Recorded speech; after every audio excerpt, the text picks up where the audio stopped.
Couple of the vintage meters, 8020A, 8060A.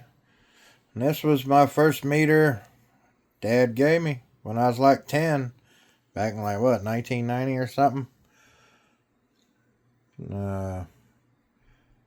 1900, and versus 79 series 2 and 189.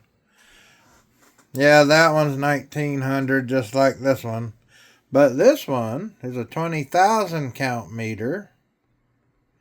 And it's real close to this 50,000 count meter.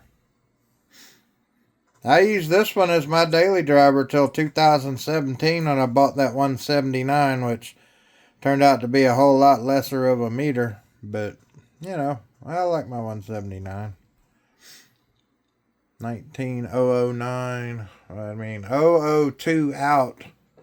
And this one's never been adjusted, calibrated, or anything since I got it. This one has, and this one has, and this one I can't do that. But, oh well. Nice check of the good old vintage meters.